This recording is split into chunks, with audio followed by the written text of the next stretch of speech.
We started the new lessons, isn't it? Last week. Okay.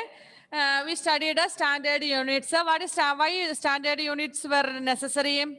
Because earlier people used some measurements that were not accurate, that were not same for everybody, according to the size of the human being's hands or legs or something like that way. The measurement used to be different. അപ്പം എന്തായിരുന്നു എന്ന് വെച്ചാൽ അവർ അളക്കുന്നതിലെല്ലാം വ്യത്യാസം ഉണ്ടായിരുന്നു.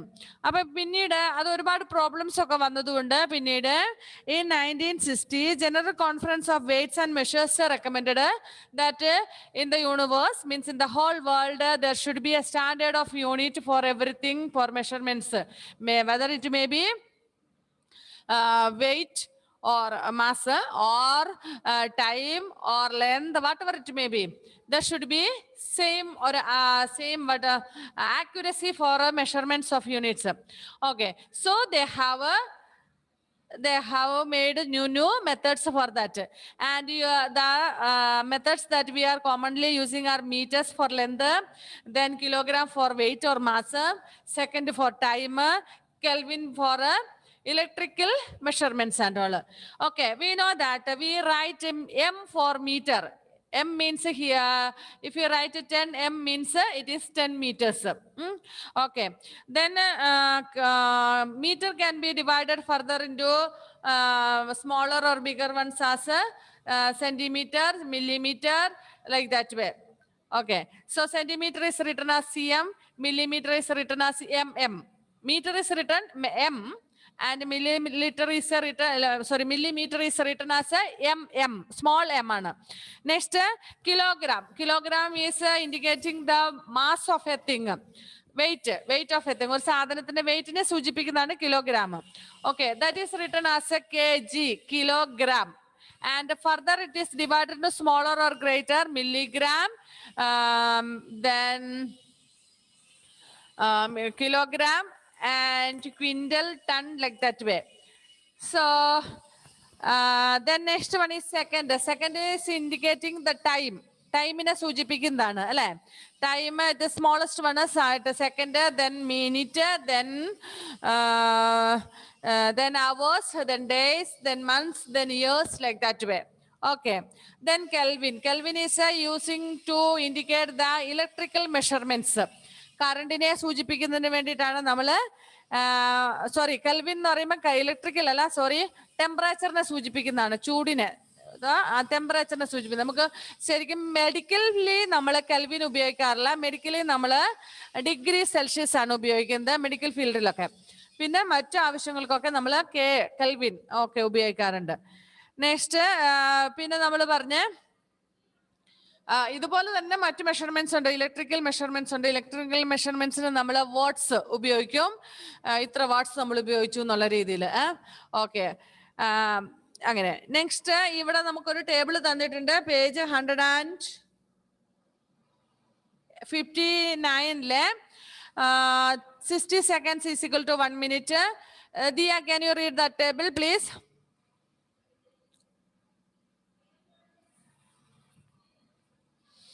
Diya, please. Page 159. Can you read that table?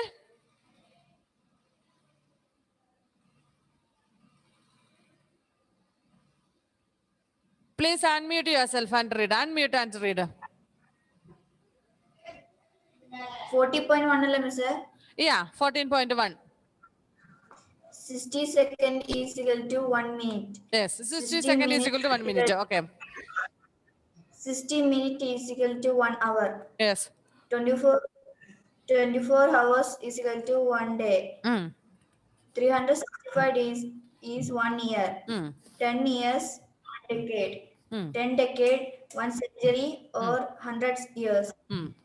10 century, 1 millennium or that is 1,000 years. Okay, good. Okay, അത്രയും നമ്മൾ കഴിഞ്ഞ ക്ലാസ്സുകളിൽ പഠിച്ച കാര്യങ്ങളാണ് അല്ലേ. ഇനി നിങ്ങൾ സിക്സ്ത്തിൽ പഠിച്ചിട്ടുണ്ടാകും ഇത് തന്നെ. നമ്മൾ ഒരിക്കലും ഈ metre, second, millimetre, centimetre, millilitre, litre എന്നൊക്കെ പറയുന്നത് സിംഗിൾ ഫോമിൽ മാത്രമേ നമ്മൾ എഴുതുള്ളൂ, ഒരിക്കലും പ്ലൂറൽ ഫോമിൽ എഴുതിയല്ല. For example, if it is 10 kilometre, 1 കിലോമീറ്ററിന്റെ ഒക്കെ സിംഗിൾ 1 കിലോമീറ്റർ എന്ന് പറയാം. 10 kilometers എന്ന് എഴുതി വല. അതായത് km ആണ് കിലോമീറ്റർ എന്ന് എഴുതുന്നത്, kms എന്ന് എഴുതത്തില്ല. മനസ്സിലായോ? Only km. ഇനി 1 hour 10 hour 10 hours നമ്മൾ പറയുമ്പോൾ അങ്ങനെയാണ്, പക്ഷെ നമ്മൾ ഷോർട്ട് ഫോമിൽ എഴുതുമ്പോൾ 10h.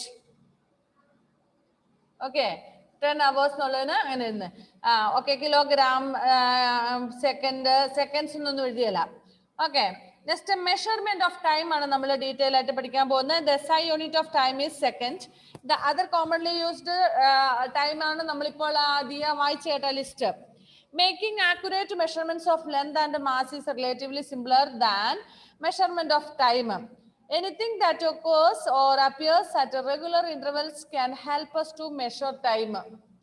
Okay, അപ്പൊ നമുക്ക് ഇപ്പൊ നമ്മളുടെ ഒരു എന്താ പറയേണ്ടത്, ടൈമിനെ നമ്മൾ സൂചിപ്പിക്കുന്ന സെക്കൻഡിലാണ്. സെക്കൻഡ് പിന്നെ 60 seconds is equal to 1 minute, 60 minutes are equal to 1 hour.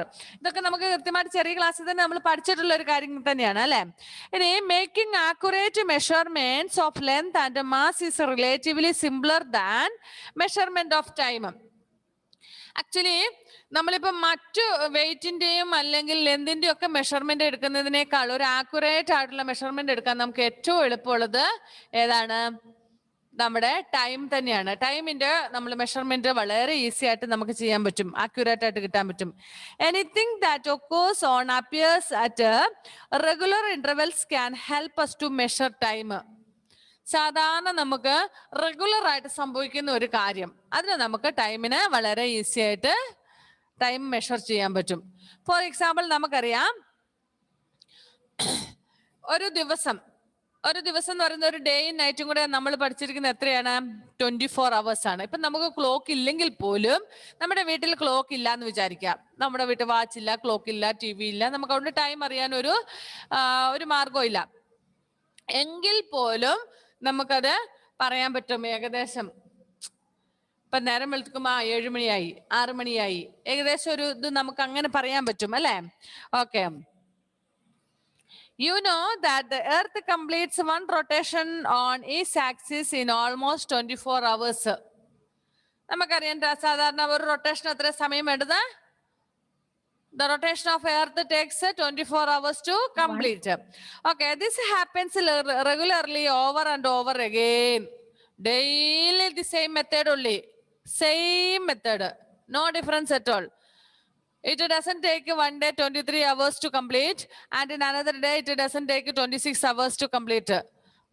But instead, every day it takes 24 hours to complete one rotation. And exactly 365 and 1/4 days it takes to complete one revolution. Okay, അപ്പൊ അതിന് correct ടൈമാണ്, അതിന് അവിടെ ഇരുന്ന ഒരു മാറ്റമില്ല. അപ്പൊ നമുക്ക് ഏകദേശം അതെല്ലാം കൊണ്ട് നമുക്ക് കൃത്യമായിട്ട് സമയം മനസ്സിലാക്കാൻ പറ്റും. ഇനിയിപ്പോ ഒരു ദിവസം നേരം വെളുത്തു, രാത്രിയായി നേരം വെളുത്തു, it takes 24 days. We are sure that 1 day is over. ഒരു ദിവസം കഴിഞ്ഞു നമുക്ക് മനസ്സിലാക്കാൻ പറ്റും. അതേസമയം നമ്മളിപ്പോ ഒരു ലെന്ത് എടുക്കുകയാണെങ്കിൽ അത് 1 meter ആണോ, 3 meters ആണോ, അല്ലെങ്കിൽ കിലോമീറ്റേഴ്സ് ആണോ, നമുക്കൊരു കൃത്യമായിട്ടൊരു ഏകദേശം പറയാൻ പറ്റില്ല. പക്ഷെ actually here if 1 day is over, we are sure that 24 hours are over or finished. This happens regularly over and over again. It is because of this rotation that we see sunrise change its position during the day and finally set. Okay, so we can say when sun rises, it's already morning, we can say, isn't it? We won't say it is evening when sun rises.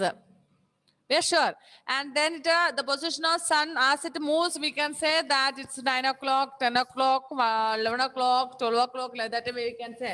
When it reaches high above the top of our head, we will say it's afternoon.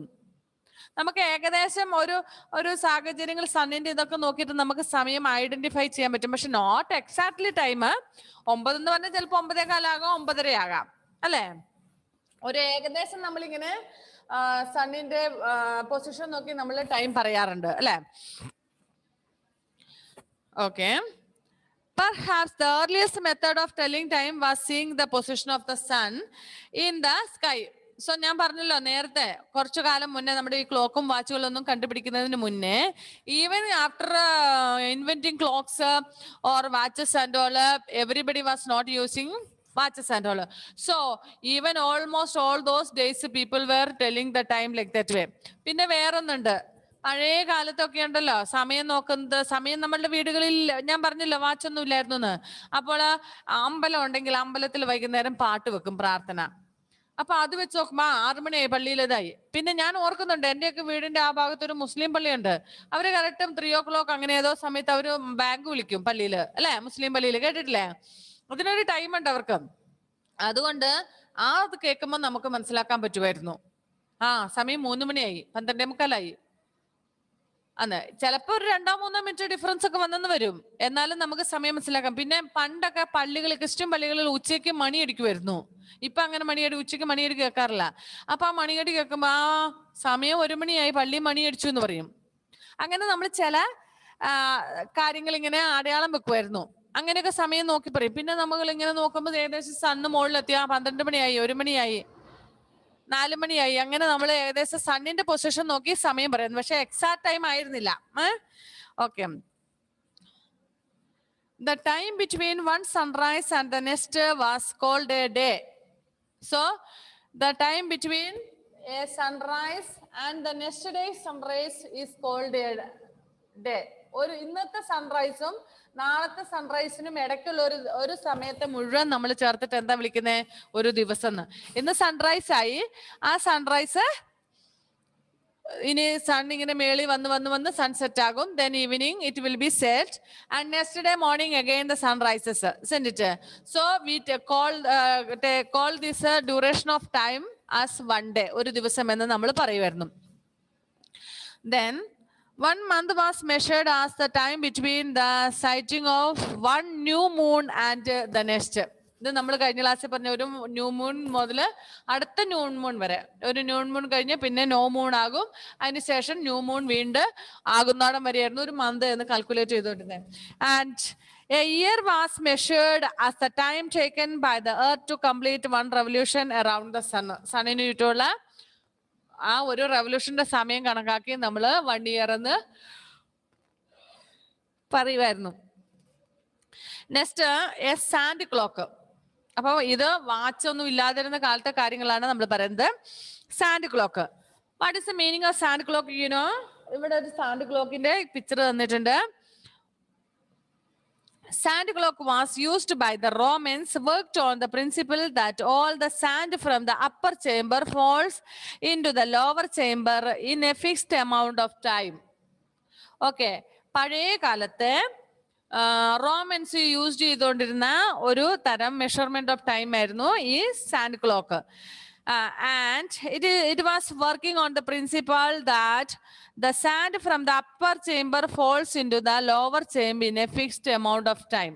അതായത് നമുക്ക് ആ ചിത്രത്തിൽ കാണാൻ പറ്റും 2 ball പോലത്തെ ഒരു സാധനം, അല്ലെ? ഫിഗർ 14.1 സാൻഡ് ക്ലോക്സ് എന്ന് പറഞ്ഞുകൊണ്ട് കാണുന്നില്ലെങ്കിലാ?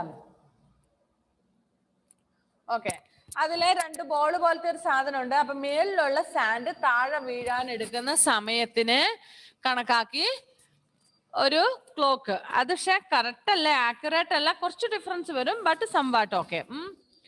Okay, fixed amount of time. This fixed amount time was the unit in which time was measured by them. ഞാനൊരു സ്ക്രീൻ ഷെയർ ചെയ്യാൻ പറ്റുമോ നോക്കട്ടെ.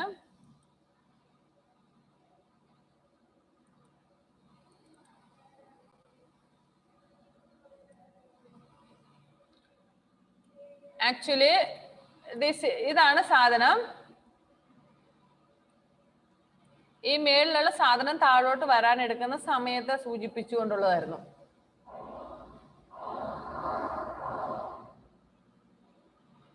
മിസ്, അപ്പൊ അത് വീണ്ടും താഴേക്ക് എന്നിട്ടാക്കുവോ? എന്തോ? മോളിന്ന് താഴേക്ക് വീഴും, അപ്പൊ താഴെയുള്ള മണല് വീണ്ടും താഴേക്ക് വീഴാൻ വേണ്ടിട്ട് വീണ്ടും അത് റൊട്ടേറ്റ് ചെയ്യുമോ? അതെങ്ങനെയാണോ അറിയത്തില്ല, നോക്കട്ടെ. അതെ മിസ്, അങ്ങനെ തന്നെയാണ്, അത് വീണ്ടും റൊട്ടേറ്റ് ചെയ്യും. ശരി, ആ പാത്രം റൊട്ടേറ്റ് ചെയ്യും അല്ലേ? See this.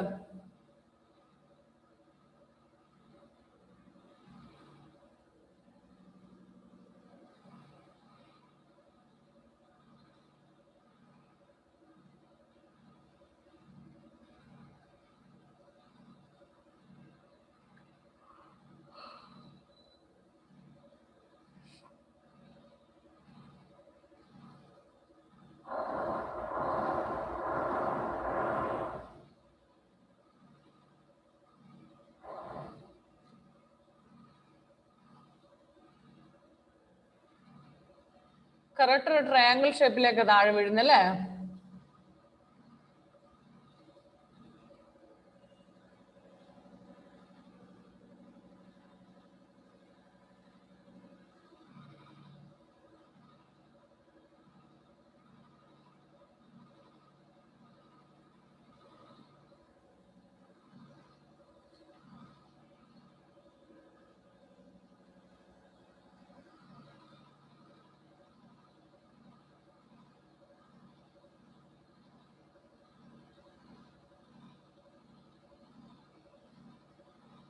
നോക്കട്ടെ, അത് ആ സാധനം റൊട്ടേറ്റ് ആകുമോ നോക്കാം. അതിന് വേണ്ടിട്ടാ വെയിറ്റ് ചെയ്യുന്നത്.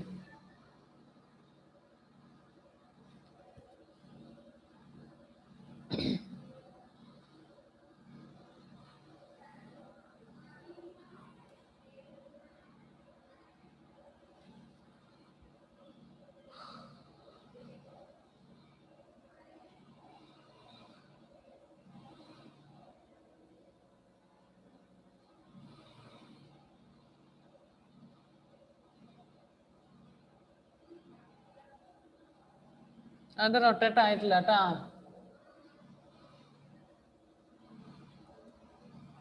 ഇത് 2 മിനിറ്റ് ആണ്. അത് 2 minutes.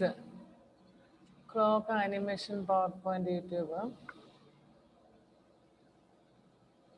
ആ റൊട്ടേറ്റ് ആക്കി വെക്കുന്നുണ്ട്, ഞാൻ കണ്ടിട്ടുണ്ട് ആ സാധനം. റൊട്ടേറ്റ് ആക്കാതെ വേറെ വഴിയില്ല. അല്ലെങ്കിൽ നമ്മൾ how to make sand clock is science project. Sand clock YouTube.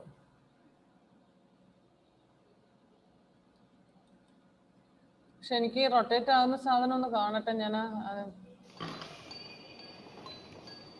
അത് ടൈം ഇവിടെ സെറ്റ് ചെയ്തിട്ടുണ്ടാവും അല്ലേ? ഇത് ഇലക്ട്രോണിക്കൽ വേയിലുള്ളതാണ്. പക്ഷെ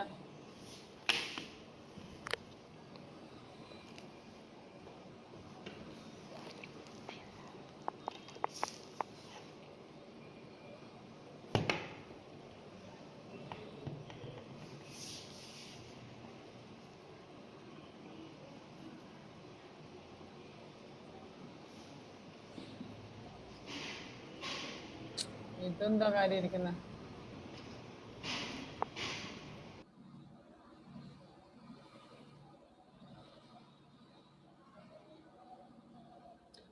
ഓക്കെ, റൊട്ടേറ്റ് ആകുന്നതായിരിക്കും സംഭവം. ഓക്കെ, ശരി, നമുക്കത്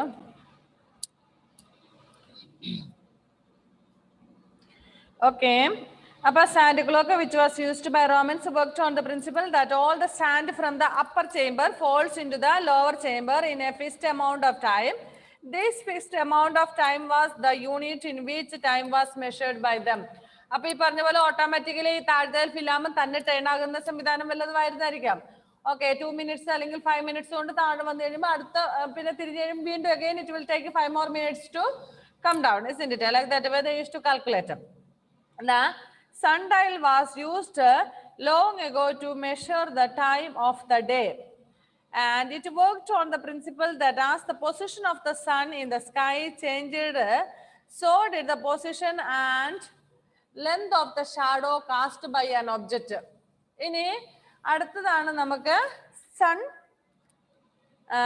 സൺഡയലിന്റെ വീഡിയോ എന്ന് വെച്ചാൽ ഇങ്ങനെ ഓപ്പൺ ആയിട്ട് വെച്ചിട്ട് എന്താന്ന് വെച്ചാൽ ഒരു വസ്തു വെച്ചിട്ട് അതിന്റെ ഷാഡോയുടെ നീളം അത് നോക്കിയിട്ടായിരുന്നു മെഷർ ചെയ്തോണ്ടിരുന്നത്. അതായത് ഇവിടെ നമുക്കറിയാം 1, 2, 3 എന്നൊക്കെ പറഞ്ഞുകൊണ്ട് സംഭവമുണ്ട്. പിന്നെ നമുക്കറിയാം early morning when the sun rises, it has to fall slantly. Sunrise falls on an object slantly, so the shadow will be very long. As the sun rises, മുകളിലോട്ട് വരുന്നതിനനുസരിച്ച് എന്താണ് സംഭവിക്കുന്നത്? Shadow will be short. സിൻഡിറ്റ okay, ഞാൻ അതിന്റെ screen share ചെയ്യാൻ കിട്ടുമോ നോക്കട്ടെ.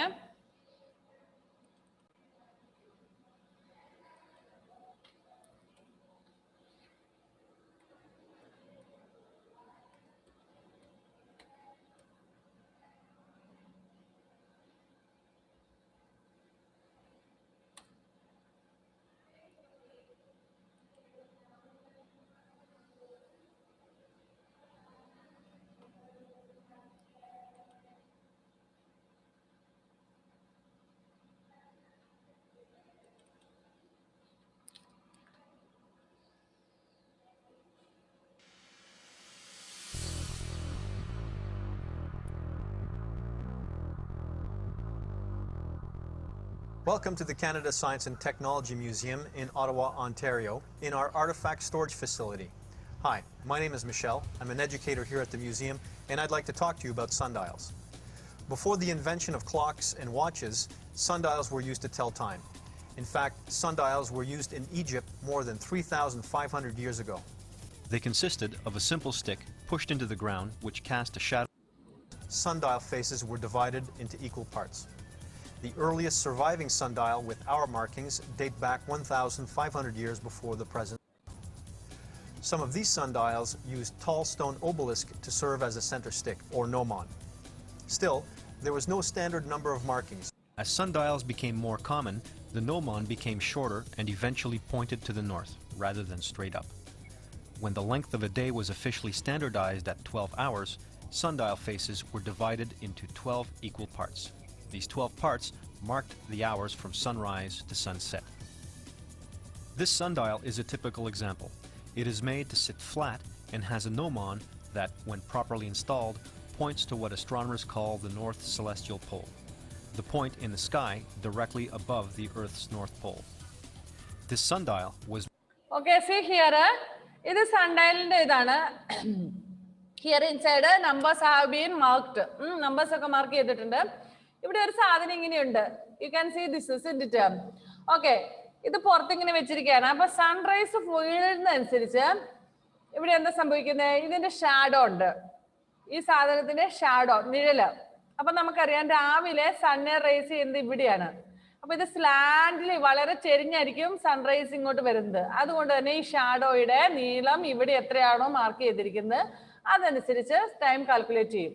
ഇനി നെക്സ്റ്റ് സണ്ണ് ആഫ്റ്റർനൂൺ ആകുമ്പോഴത്തേനും സ്ട്രെയിറ്റ് ആയിട്ട് എത്തി. അപ്പൊ നമ്മുടെ shadow will be very short. So അതിന്റെ ആ ഷാഡോ ഇവിടെ മാർക്ക് ചെയ്തിട്ടുണ്ടാകും എത്രയിലാണ് നിഴല് കിടക്കുന്നതെന്ന്. അത് നോക്കി ടൈം കാൽക്കുലേറ്റ് ചെയ്യും. ഇനി ഈവനിങ് ആകുമ്പോൾ എന്താ സംഭവിക്കുന്നത്? അഗെയിൻ ആഫ്റ്റർനൂൺ ആയതിനു ശേഷം sun as it goes to the western സൈഡിലേക്ക് പോകുന്നതനുസരിച്ച് വീണ്ടും ഇപ്പുറത്തെ സൈഡിലേക്ക് ഷാഡോ വീഴും അല്ലെ. അപ്പൊ ആ ഷാഡോയുടെ പൊസിഷൻ മാറുമ്പോഴത്തേനും പിന്നെ ഷാഡോയുടെ സൈസും മാറും, ലെന്തും മാറും. ഈവനിങ് ആകുമ്പോഴത്തേനും നല്ല നീളമുള്ളത് വരും. അപ്പൊ ഏകദേശം ഇവിടെ ഒരു 4 മണിയാകുമ്പോൾ 4-ലെത്തും, 5 മണിയാകുമ്പോൾ 5-ലെത്തും. ഏകദേശം ആ രീതിയിലായിരുന്നു സൺഡയൽ. ഇനി it worked on the principle that as the position of the sun in the sky changed, so did the position and length of the shadow of the object, shadow cast by an object. അപ്പം ഇതിന്റെ നിഴല് അങ്ങനെ നീളത്തില് വ്യത്യാസം വരുന്നത് മനസ്സിലാക്കിയായിരുന്നു അവർ ചെയ്തോണ്ടിരുന്നത്. Okay, a few hundred years ago, Maharaja Jai Singh II of Jaipur made huge sundials to measure time. Okay, many hundreds of years ago in India, the king called Maharaja Jai Singh II of Jaipur. ജയ്പൂരിലെ Jai Singh second എന്ന് പറയുന്ന രാജാവ് ഇതുപോലത്തെ കുറെ സൺഡയൽസ് time measure ചെയ്യാൻ വേണ്ടിയിട്ട് ഉണ്ടാക്കിയിരുന്നു. These can be seen at the Jantar Mantras at Delhi, Jaipur, Varanasi, Ujjain and Madura. അപ്പൊ ഈ രാജാവ് അന്നൊന്നും ക്ലോക്കും വാച്ചുകളൊന്നും ഇല്ലായിരുന്നല്ലോ കോമൺ ആയിട്ട്. അപ്പൊ അന്നത്തെ ഈ രാജാവ് എന്ത് ചെയ്തിരുന്നു? ജന്തർ മന്ദറില്, അതുപോലെ ജയ്പൂര്, വാരണാസിയിലെ ഉജ്ജയിന്, അതുപോലെ മധുര എന്നിവിടങ്ങളിലൊക്കെ നമുക്ക് ഇവിടെ ചിത്രം തന്നിട്ടുണ്ട്. ഇങ്ങനത്തെ ക്ലോക്കുകൾ ഉണ്ടാക്കി വെച്ചു. എന്നിട്ട് അവിടെ ഇതിന്റെ നിഴലനുസരിച്ച് ടൈം മെഷർ ചെയ്യാൻ വേണ്ടിയിട്ട് ഉപയോഗിക്കുമായിരുന്നു. The largest sundial in Jaipur can measure time up to an accuracy of 2 seconds. അപ്പം ജയ്പൂരുള്ള സൺഡയലില് 2 സെക്കൻഡ് സമയത്തെ വ്യത്യാസമൊക്കെ കാണുള്ളൂ. അത്ര ആക്യുറേറ്റ് ആയിട്ട് കറക്റ്റ് ടൈം ആയിരിക്കും കാണിച്ചുകൊണ്ടിരുന്നത്. അത്ര നല്ല ഒരു സൺഡയലായിരുന്നു. But it cannot be used after sunset. പക്ഷെ ഇതിന്റെ ഒരു ഡിമെറിറ്റ്സ് എന്ന് പറയുന്നത്, പോരായ്മ എന്ന് പറയുന്നത് എന്താണ്? Sundial can be used only during the day. At night after sunset we cannot use. Why? എന്തുകൊണ്ടാ വൈകുന്നേരം സന്ധ്യ കഴിഞ്ഞ പിന്നെ ഈ സൺഡയൽ നമുക്ക് ഉപയോഗിക്കാൻ പറ്റാതിരുന്നത്, യൂസ്ഫുൾ അല്ലാതിരുന്നത്? Why was it not useful? ഷോണേ, sundial could be used only during the day. After sunset, it was not useful. Why? What is the reason for that? That time not sun. There is no sunlight at that time, isn't it? Okay. Okay, shall we wind up the class? One more class is there not today? Social studies. Okay, that bit you will have a science. Okay, bye.